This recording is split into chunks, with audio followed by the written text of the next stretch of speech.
Bonjour à tous et bienvenue dans notre édition 12 ans d'âge. Le premier film de Frédéric Proust sort le 26 juin. Il est présenté en avant-première au cinéma Les Studios à Brest ce mardi soir.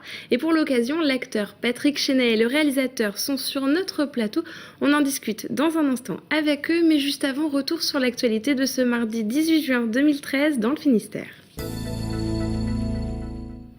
Notre image du jour, c'est la visite de la ministre Michèle Delaunay, chargée des personnes âgées et de l'autonomie dans le pays de Brest ce mardi. Elle s'est rendue à la résidence Brassens à Guipava pour animer une réflexion sur la vie intime des personnes âgées. La résidence vient de recevoir un prix de la Fondation de France pour son projet de formation et de sensibilisation à la sexualité des seniors.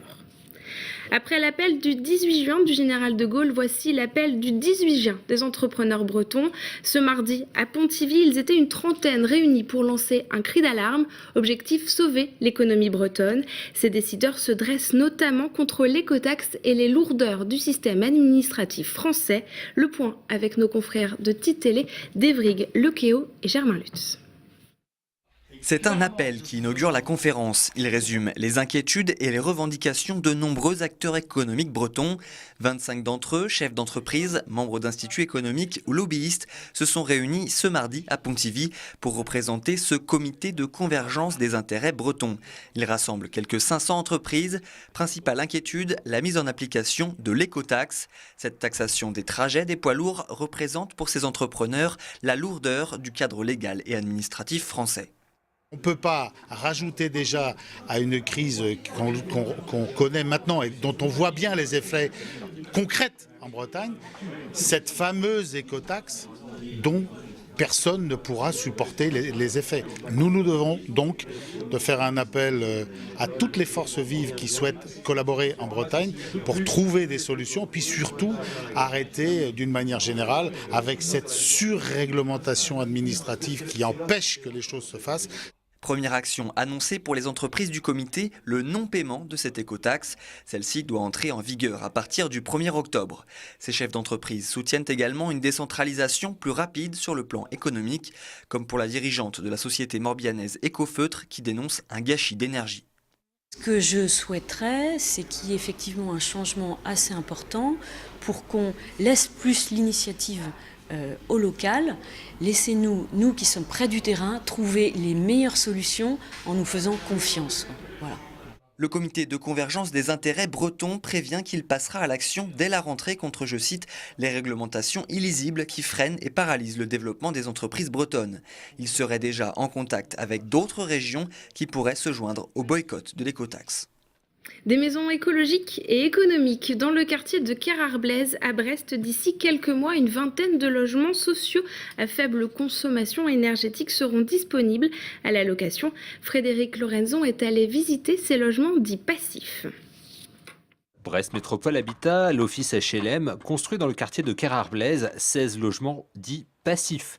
Panneaux solaires, isolation renforcée, l'objectif est de baisser la consommation énergétique au maximum.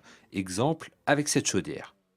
La chaudière à condensation est ici couplée au chauffe-eau solaire individuel qui est lui alimenté par notre panneau solaire en toiture. Donc il permet de couvrir entre 60 et 65% de la consommation en eau chaude sanitaire du logement.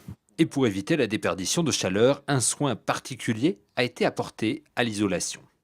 Eh bien, on a énormément travaillé sur la parfaite isolation de l'enveloppe. Donc, outre les 60 cm d'isolant qu'on a mis au niveau des murs et les 23 au niveau du sol, on a au niveau des parois extérieures envisagé 22 cm d'isolation. Et on a une adhésion parfaite entre les deux matériaux, donc la jupe et la membrane, qui garantit vraiment une maîtrise complète de l'étanchéité du logement. Mais le logement passif a un coût 15 à 30% plus cher que les logements traditionnels. Avec cette opération en Querarblaise, Brest Métropole Habitat a surtout voulu donner un coup de pouce à ses locataires. On a une charte de développement durable dans l'office qui existe, qui fixe un certain nombre d'objectifs. Et le deuxième autre objectif, c'est aussi tout simplement de réduire la facture de la consommation d'énergie de nos locataires. On est de l'ordre de 50% de gain d'énergie et donc de réduction de la facture derrière pour le locataire. Des locataires qui emménageront, si tout va bien, au premier semestre 2014, avec une seule certitude, leur facture d'électricité sera légère. Et notre chiffre du jour à présent est 12. Ce n'est pas l'âge des deux protagonistes du long métrage de Frédéric Proust, 12 ans d'âge, mais plutôt la philosophie de vie des deux acteurs principaux de cette comédie, Patrick Chenet et François Berléand. Le film sort mercredi 26 juin dans les salles. Il est présenté en avant-première ce mardi à Brest. Et pour en parler, Frédéric Proust, le réalisateur, et l'acteur Patrick Chenet sont avec nous. Bonjour à vous deux. Bonjour. Bonjour. Alors avant de discuter de 12 ans d'âge, on regarde tout de suite la bande-annonce. Départ en pré-retraite, c'est une nouvelle vie qui commence, comme on dit. Merci. Ce moment est un peu pour moi comme une bénédiction parce que je me dis que demain, je verrai plus vos têtes de con. Et ça, quand même, c'est... Vous allez faire quoi? Vous allez bouger un peu? Vous allez quand même avoir plus de temps pour faire des expos. Des expos? C'est quoi encore? Mais ça va pas, nous. Allez, attends, mon pote. Et nous, la belle vie. Jusqu'à maintenant, t'es d'accord, des conneries, on a fait. Commissaire Moulin de la BAC. Vous pouvez me surveiller le véhicule pendant 5 minutes, le faire un rapido. Mais on n'a jamais fait de grosses conneries. Qu'est-ce que vous avez comme arme, s'il vous plaît? Oui, c'est pour. Pour un braquage. C'est ridicule, ça. Alors la comédie 12 ans d'âge raconte une histoire d'amitié entre deux hommes qui vont se mettre à faire les pires bêtises arrivées à l'âge de la retraite. Pourquoi ce sujet, Frédéric Proust? Parce que d'abord j'avais envie de continuer dans la veine de ce que j'avais fait dans mes années Canal+, avec H et tout ça. Et puis ça m'intéressait de partir sur une génération qui se retrouve de plus en plus tôt à la retraite, à 60 ans, et de me dire que cet âge-là, en fait, est peut-être le prétexte à continuer de prendre du plaisir, et surtout, et puis l'autre aspect de cette histoire, c'est de la perte de l'enfant. C'est-à-dire comme on n'a plus envie de... On n'a pas forcément envie de vieillir, et on va essayer de rester le jeune le plus longtemps. Alors, Patrick Chenet, vous, c'était l'occasion de retourner dans les années jeunesse en faisant ce film? Mais je suis toujours jeune. Si vous voulez, d'abord, c'est vrai que Frédéric Proust a quelques antécédents qui parlent pour lui. La série H, travailler avec PEF, tout ça, c'est un humour que j'aimais beaucoup, auquel j'étais très sensible. Et quand j'ai lu le scénario, je suis emballé de ces deux types qui agissent comme des gamins, des types d'un certain âge, vous avez raison, qui agissent comme des tout jeunes, quoi, des jeunes gens qui font des bêtises. Ils font plein de bêtises, ils sont contents de les faire, ils sont insolents, ils sont iconoclastes, ils sont rebelles à leur manière, parce qu'ils se rebellent contre leur âge aussi, ils se rebellent contre pas mal de choses. Et il y a une espèce d'esprit qui souffle dans ce film que, franchement, j'aime beaucoup. Alors, Frédéric Proust, comment est-ce qu'on gère Patrick Chenet et François Berléand sur un film comme celui-ci? Est-ce qu'ils avaient 12 ans d'âge aussi, tous les deux, sur le plateau?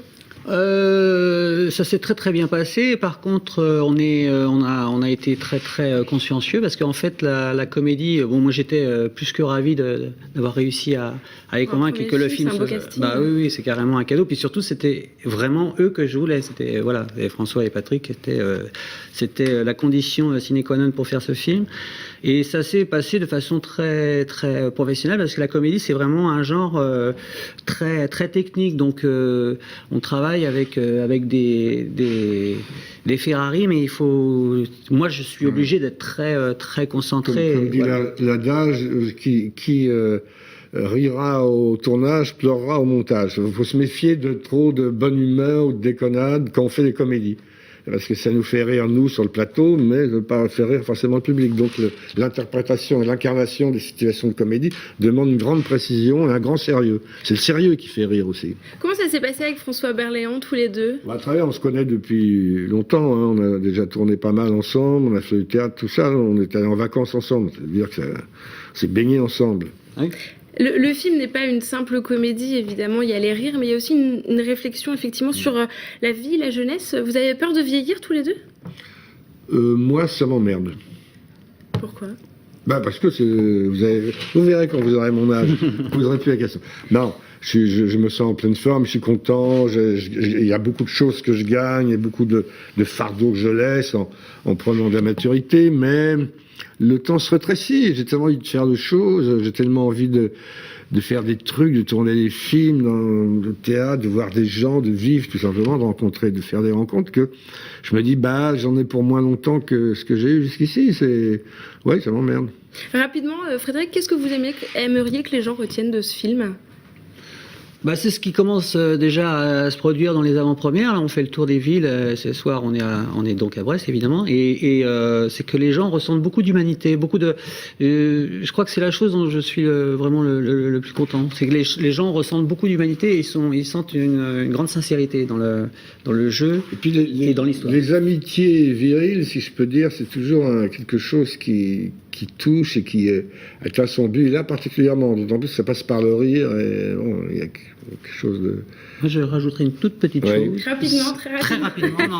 Non, il y a l'appareil des filles. Oui, parce que Anne Cossigny et Florence Lemassin sont quand même extrêmement présentes. Les deux, elles sont aussi formidables et les personnages féminins sont formidables.